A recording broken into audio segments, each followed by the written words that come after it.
Hello, friends. Welcome to this month's episode of the Courage to Thrive show, hosted by Reverend Dr. Robert Flanagan, an esteemed Episcopal priest who has dedicated his life to spiritual transformation and caring for others. He is also the author of several books, including the Courage to Thrive series, which inspired this podcast and video show. I'm Hope Katz-Gibbs, proud producer of the show on Incandescent Radio and Incandescent.tv. And we are also on Spotify, iHeart, and Apple Podcasts. You are in for a treat. This is episode 2 of Bob's show, and today he interviews Karen Swallow Pryor, PhD, a reader, writer, and professor who today will talk about the history and meaning of the beloved hymn, O Little Town of Bethlehem. This is also the chapter she wrote in Bob's most recent book, While Mortals Sleep. America's 19th century preachers and religious leaders moved public sentiment and shaped the nation's moral character. Sounds fascinating. All right, take it away, Bob. So this is our second episode, so it's the sophomore episode. So things will go sideways inevitably. It's somehow with all of this, but I'm happier with me, and we get to talk about talk about the person that you and I have worked closely with, and someone who's been kind of a shadow in my life for so long. And I'm thrilled to be talking about Phillips Brooks, the great 19th century preacher, the beloved hymn writer that we'll talk about today, and his work as a bishop in the Episcopal Church is also what he was known for. Died suddenly at the age of 58, and sadly, and is memorialized in places around Boston as well in Virginia. So here we are. Karen, what I'd like to do is start off a little bit background to let people know about you and about your journey. And if we can spend a few minutes just talking about, your really your spiritual life and that journey, and kind of bring us up, and then we'll shift as over to Phillips and his writings and the fascinating chapter that you wrote for us in While Mortals Sleep. So Sure. Thank you, Bob. Thanks for having me. And it's a joy to be talking with you again. This has been a project that's been a while in the making, and it's neat to see it come to fruition and then be able to sit back and talk about it. So I am someone who grew up Baptist. In the Northeast, so long ago, where there were lots of Methodists and a few Baptists, and then moved to the South and mistakenly thought all Baptist was Baptist, and became Southern Baptist, which is a different thing altogether. But I actually live sort of in almost the backyard, depending on how you count it, of Virginia Theological Seminary, and just a few hours drive away. And so my journeys up there to the conference we were a part of and some others have provided a real education for me about Phillips Brooks and Episcopal history and so forth. And so I live in the heart of Central Virginia, where I moved to take a position many years ago as an English professor at Liberty University, moved on to a Southern Baptist seminary, have left there, and now am a freelance writer, professor, lover of all things English. My specialty is British literature, particularly modern, early modern literature, such as the early English novel, 18th century and so forth. And so I come to anything that's American, including the work of Phillips Brooks, sort of on the side, and am learning much about that. But I've taught much poetry over the course of my life. And so that's why I treated this hymn, which I grew up loving. It was always one of my favorite hymns. And so when I had the opportunity to study its author and study the work as a work of poetry, I jumped on it, and I'm excited to talk about that today. But that's who I am, where I am. And thanks for letting me introduce myself a little bit. yeah. Great, great. Yeah, and the hymn, O Little Town of Bethlehem. So that's, tell me, you did some really interesting work, kind of just culling, kind of placing the hymn in its modern context. And so, why don't you speak to that for a minute and place us within that? Where does A Little Town of Bethlehem fit in modern understanding of, Christmas carols and hymns? Yeah. Well, I mean, culturally, you can look it up anywhere and it's going to be on the top whatever of whoever's list. It's just over and over identified as a favorite hymn. And of course, it has different versions, which I talk about in the chapter in the book over the years, and is set to different melodies, different kinds of music. And I'm not a musical person. I love the hymn. I know the most popular version and tune of it. But it's I think it's the one that most of us sing. But over the years, it's just had a little bit of changes in the verses that are included, different arrangements of it. But over and over, I mean, there are different popular renditions of it, and it always appears in these lists. And I just don't see it ever going out of style or out of the list of the most loved hymns, because it's just so powerful and beautiful, Mhm. and theologically rich, which I know we'll talk Yeah, about. we're certainly going to talk about that. My experience with the hymn is that there's two tunes that it's set to. One is St. Louis, which is familiar to all the kind of really familiar to the Americans. And then I think the other one is, I want to say it's Greensleeves, but it may not be. Mm. And that's the one all the British people are familiar with. And if you play the hymn with a British audience to the American tune, you ruin the hymn. Yeah. And if you and as I've had British organists working in American churches who've played the favorite British tune, all my American congregants say you ruined the hymn.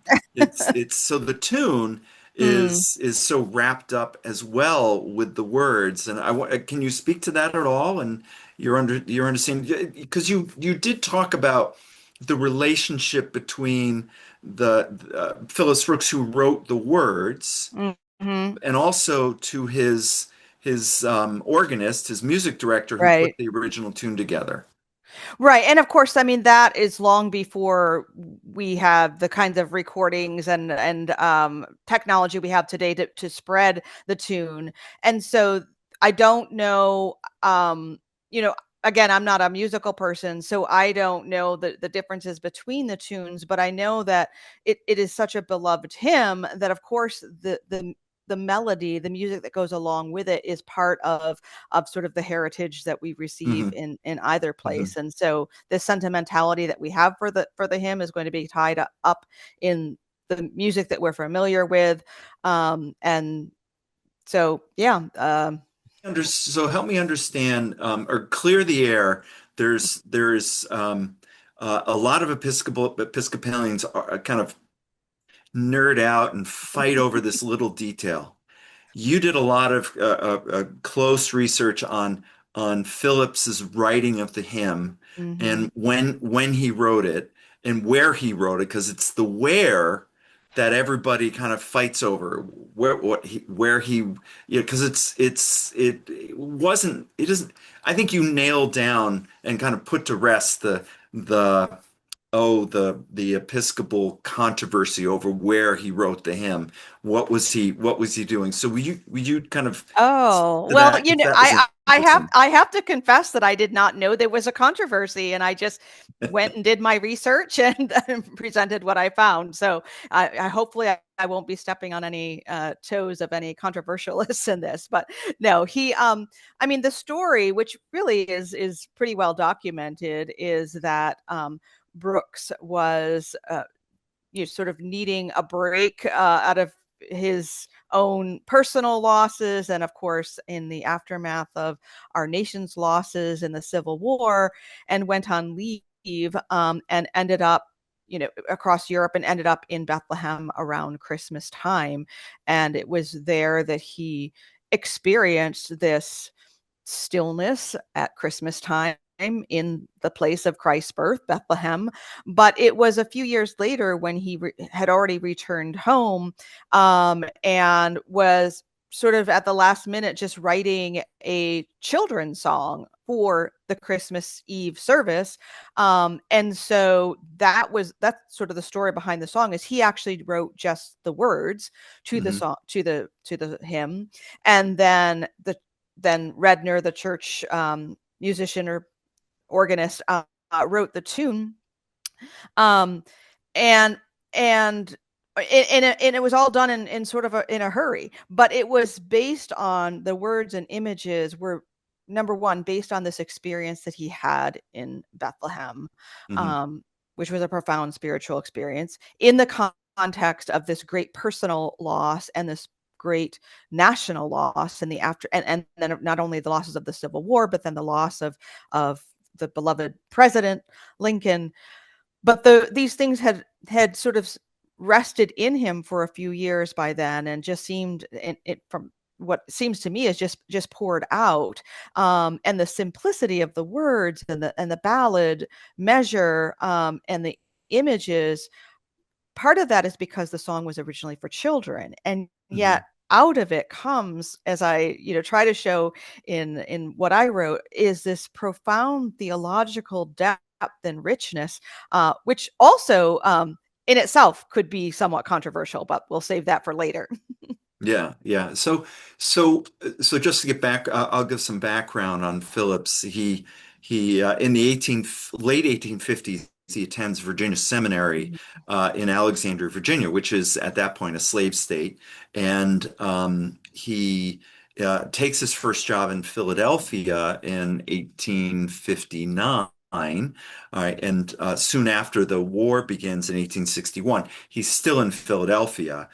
He has a brother. He's one of six boys that that his mother gave birth to. They all lived to adulthood, and one of his brothers joined the Union Army and traveled to North Carolina, where he died. He died of illness, not of wounds, and he had to meet.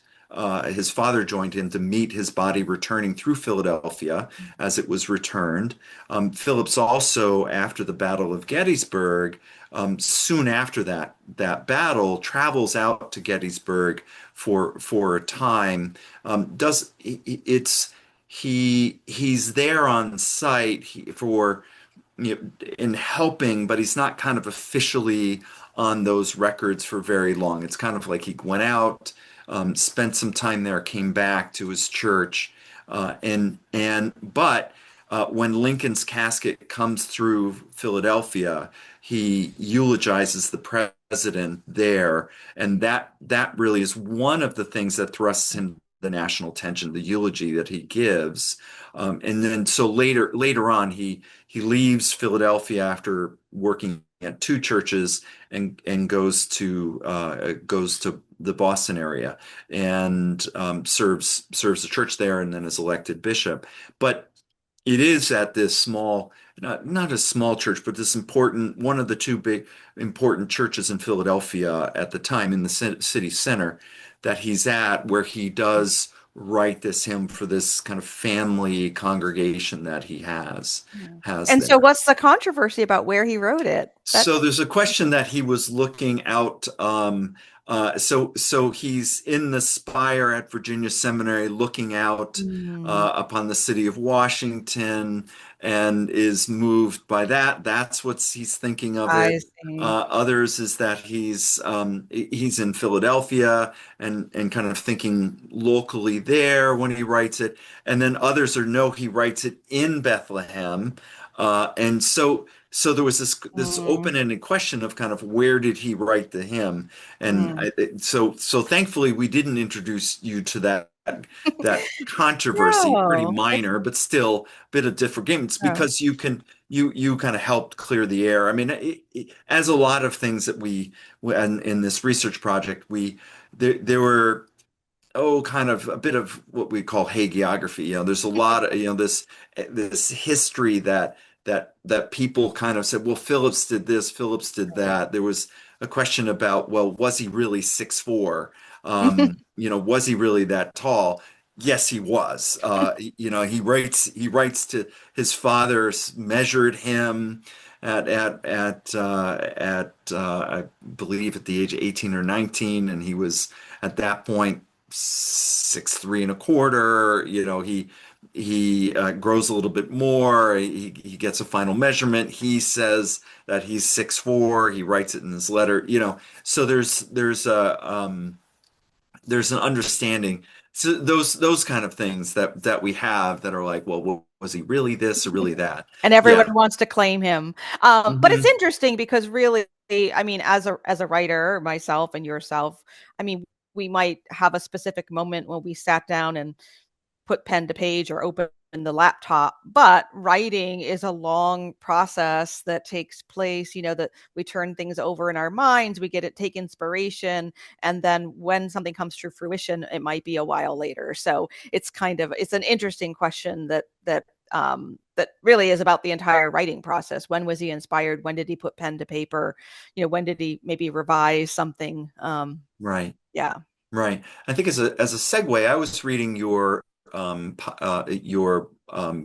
Substack of I think today or yesterday on poetry, on art, Mm. and you were speaking about that and how you really crafted the definition of art really well. I think you laid out for us that sense of, I think, beauty and what is it, that is everyone an artist, or Mm. is it, how does this emerge? I wonder if you can speak to that, and then we'll move into the artistry of the hymn, because I think, yeah, if this kind of poured forth from him, it poured forth in a way, as you outline in the chapter, that are just remarkable uses of words and a real Mm. artist's eye to it.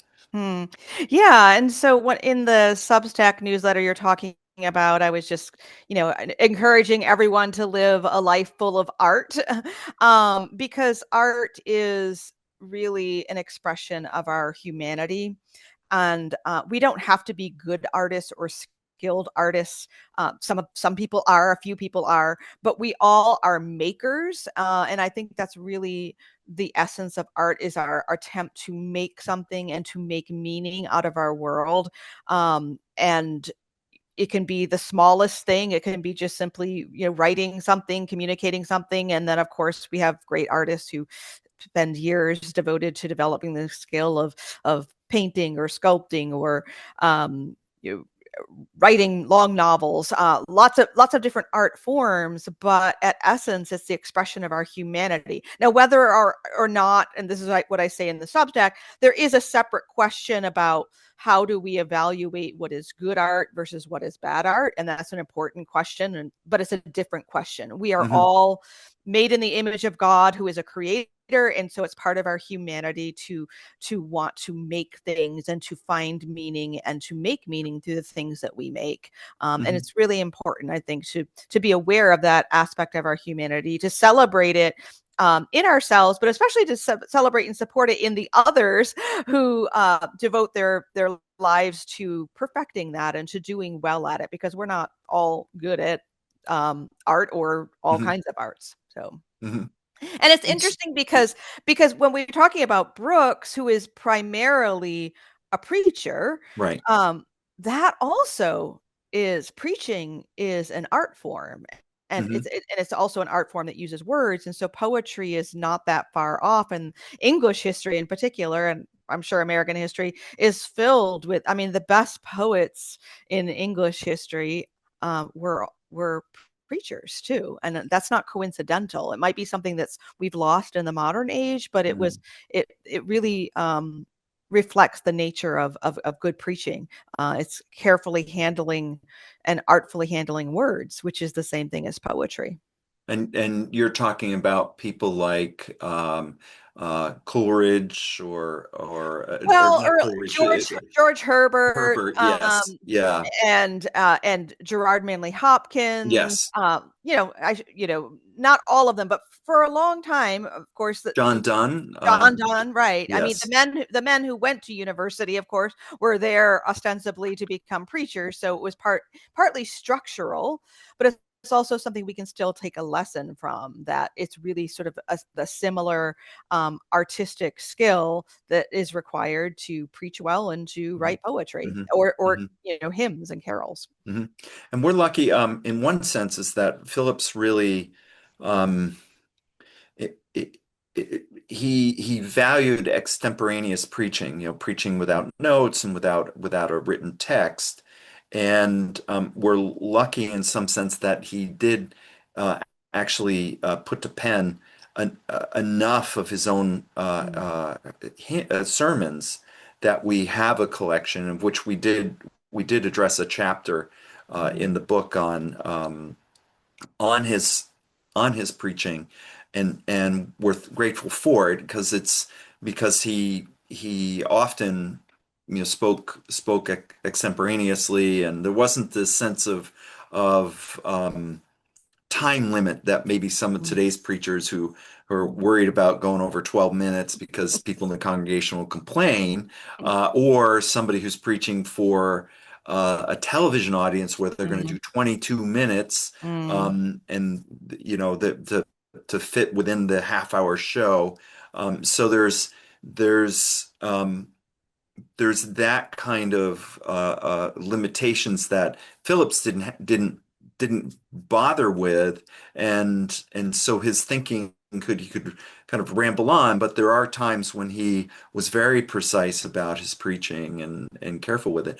So let's so you title your chapter uh, as House Still. And what was interesting to me, and how many Christmases I have sung that hymn, and I've always kind of thought of just House Still in one way, but you mm. you unpack that a little bit. Would you talk Yeah, about that? yeah.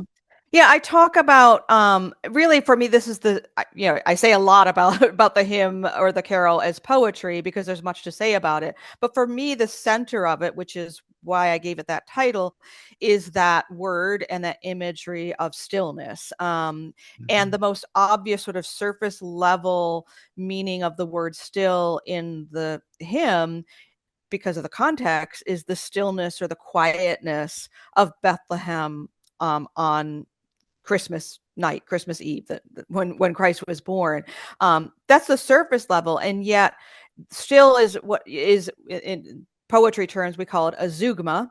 It's a word that has two different meanings in the same context or the same sentence or verse even. And so how still also refers to the whole theology behind the carol, the theology and even the personal experience of how Phillips carried this experience and this profound um, spiritual experience that he had in Bethlehem back with him and was still or yet experiencing it, that peacefulness and that uh, the realness of Christ's incarnation. And how in writing that song about Bethlehem, the events that happened that he experienced, my math, 100, I guess 100 less than 100 years ago, but he was writing about events that occurred 2000 years ago, and these are events that still matter to the lives of Christians now, or still. So still means now as well as stillness or quiet. And the word makes sense in the context of the hymn, how still this experience of Bethlehem matters and is real to us today. Hmm. Hmm. And that's I've been to Bethlehem once a number of years ago, and my experience of it would not be still. It was as a tourist, it was okay. We've arrived. We're out of the vehicle. We're with the tour guide and kind of rushing up the hill to the church, and then kind of winding our way through, kind of renovation, construction type things as we go through a door.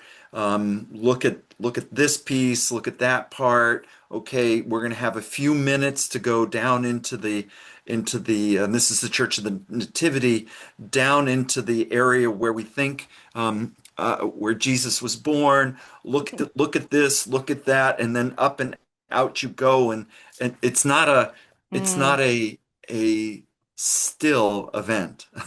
It stays with Yeah. you, but it doesn't have that. Mm.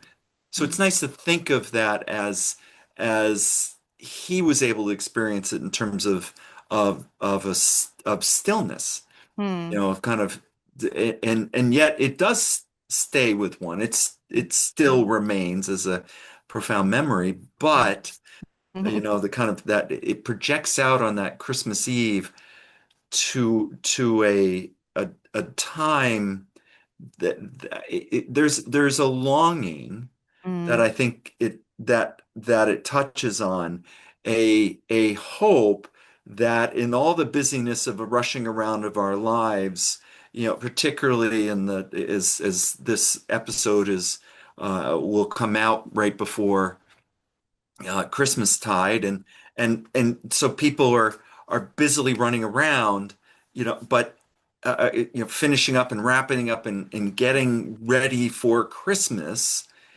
that this hymn reminds people of that hope. I think that's in there too. And I think we talk about some of the other words and phrases that really stayed with you. Yeah, yeah. If And you yeah, and I just when you were talking about your experience of going to Bethlehem, I've never been, but Phillips rode horseback there, and I don't remember how long that took, if it was like a day or a night or something. And so imagine how different that was, Mhm, to be riding on horseback from one village to another. I and how much more still that would have been, mhm, and things have changed so much in the ensuing century or two. But yeah, what I really marvel at in the song is how it is filled with so many simple words like still.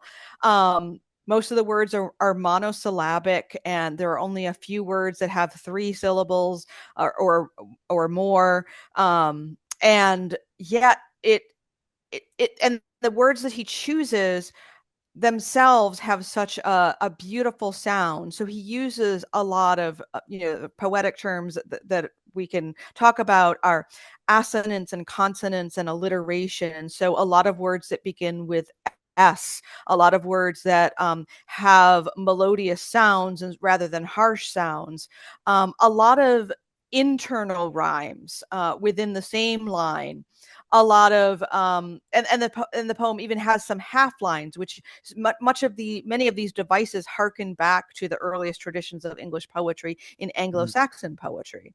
He uses the ballad meter, which is iambic tetrameter, meaning that he uses the traditional English beat, which the unstressed followed by the stressed syllable. But if mhm, you think back to your days of junior high taking Shakespeare and you remember iambic pentameter, which is the word that everyone has to learn in English, that refers to a longer line, a line of 10 syllables. But the ballad meter has 8 syllables. So that means that the lines go a little bit faster because they meet their subsequent rhymes sooner. And so it goes along a little bit more quickly. Again, you could use the ballad meter to write a really rollicking good times kind of song, but what Phillips does, because of the words that he uses that are, as I said, those they tend to be monosyllabic, they tend to be have the sounds that are soothing, like the S sounds and the mhm, N's and the D's. And so every word, every line is filled with these soothing sounds, internal rhymes, an interlocking rhyme scheme, which is typical of the ballad meter, and then these other moments that suddenly burst with like a longer word or a repetition that provides emphasis, that because it would be bad craft or bad art to do the same thing over and over, you have to have some sort of contrast or interruption. And of course, the most obvious one is the word Bethlehem, which is kind Hmm. of, is one of the longer words. And yeah, I have to get it in front of me. I was just, Yeah, yeah, yeah. yeah. So I don't know. I can stop there and you can jump in. Yeah, yeah. So yeah, I was, and maybe others are doing the same thing. We're kind of thinking through certainly the first verse. "O little town of Bethlehem, how still we see thee lie above thy Deep deep and and dreamless dreamless sleep, streets. sleep. The silent stars go by, and in thy." Oh goodness. Yeah, I know. It's so hard to Yeah, talk about it it it without is singing the it. hymn Yeah, without without having it right in front of us. And right. and And I again, do now have it in front of me. And okay, good, good. Carry on, please. the last thing you want me to do is sing it. So I'm not going to do that. Okay, but we can talk it out. That Yeah, but we can the talk it out. melody will come out. Well, because I was talking about the sounds and the rhythm of the words, but the other thing, and this is where we get to the possibly controversial theological point that I mentioned in the paper, is that the entire I'll keep calling it a poem because I'm talking about it more as a poem. But the entire poem is an apostrophe, which is an address to an absent person or a non hearing thing. So an apostrophe is basically to someone or something that can't hear you, either because Hmm. it's a person who's not there or it's a thing. And so the song is an address to Bethlehem, which is why some years debated whether or not to include it as a Christmas in Christmas carol collections, because it's a song to address to Bethlehem, not to God, not to Hmm. Jesus.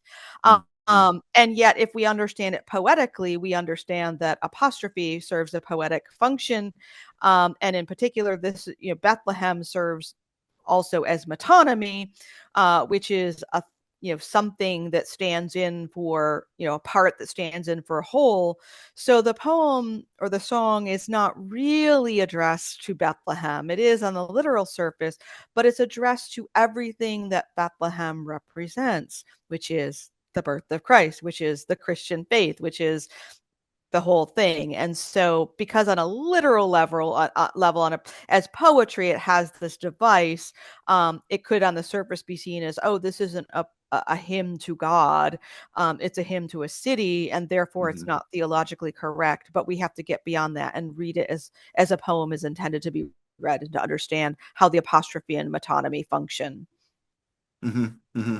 And so, in the one sense, and I'm going to think this through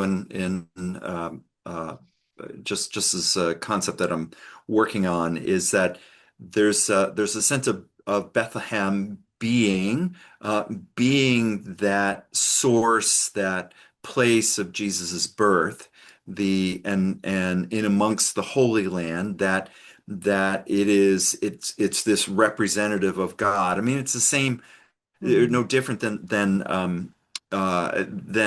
the Psalms that are written to Jerusalem, sure. and so and that city or in the scriptures where in the Hebrew scriptures where Jerusalem is referenced, as you say, it's representing God there. And so Bethlehem is in its being is this site and location of the birth of Jesus, and it's becoming Mm, the being and becoming, the becoming piece is all that is hoped for mm, in Jesus as the baby who becomes the man who brings his teachings and ultimately is killed by Pontius Pilate, and then resurrected. It's all the arc of the story is both in the sense of being and its becoming, of its hopes and fears. That phrase at the very end mm, that Phillips uses. So I think mm. you're right. I don't. I guess I would certainly disagree with anybody who would say that this doesn't represent, it isn't pointing to the divine in that in that sense. I mean, it Right, just right. is. And I don't know how long that debate went Yeah, on, but these are the kinds of yeah, things that Baptists tend to debate. So I don't know if that's more of a Baptist hymnal thing, but I think it's now well regarded and understood as yeah, a Christmas yeah, carol. yeah. But yeah, what you just talked about is sort of points to the other part that I the other theological point that I think that the carol shows us, and that is the way that this Bethlehem functions as, this metonymy pointing to God, but also it is the place that Phillips went to. It is the place where Jesus was born. It's a particular place. He went in a particular time, and Jesus was born in that particular place at a particular time. The Christian faith is one that is rooted, that it is historical. It's rooted in something that actually happened. That happened, and all the other things that you just described happened, and yet the truth of those things, the significance of those things matter still, to go back to that word. And so there's an element of both the theology of place, Hmm. which is, sort of it's not a, it's a very fancy, can be a fancy theology, but it's simply an approach to looking at how important place is in the Christian faith, and historically and now, and also our understanding of our participation in Christ, because so many of the words in this hymn, especially in the last verse, when there's really it does become a prayer and an address. Not, it starts out, "O little town of Bethlehem," but the last of the four stanzas that we're discussing begins, "O holy child of Bethlehem." So it does turn into an address to Jesus, the child of Bethlehem, and a prayer. "Descend to us, we pray, cast out our sin, and enter in." And this idea of entering in is is an expression of what a participatory theology suggests, is that it's not just that God is immanent, it's also, that God is transcendent. He's also immanent, and that the origin of everything is in God, Hmm. and the ultimate end of everything is in God. And so this theology, this participatory theology, is so exemplified by everything in this carol, because Bethlehem is this place that existed and does exist in time and human history, and yet it's the origin of its significance for our faith begins in God, and its ultimate meaning for us today, or still, is in the story that God unfolds through his narrative. Yeah, I think thank you for bringing up theology of place. That's a more recent development in Yeah. theology, and it's worth thinking about, particularly for Christians who um, haven't always regarded Mm, place as important. right. That the Holy Land is important, but it's not as important as it is to the other Abrahamic faiths, Mm, and mm, so it's it's the sending out, and going out from Bethlehem that mm, is that has been mm, so important in the understanding of Christianity over history, than it is that, well, this is the most important place. And I mm, think today, as we look at a decline, a retrenchment mm, of Christianity and Western Anglo's culture, is and what do we do with mm. these churches, these places, and how do Right. we understand the theology of place in a time when some Mm, churches are closing, and there's mm, an adjustment going on. So mm. yeah. So Yeah, thank I hadn't Yeah. thought, but I mean, that is so important. That's so important to think about, because place is important. Um, and but it can't be everything either, right? And so there's Hmm. that tension that exists, and we tend not to think about our own.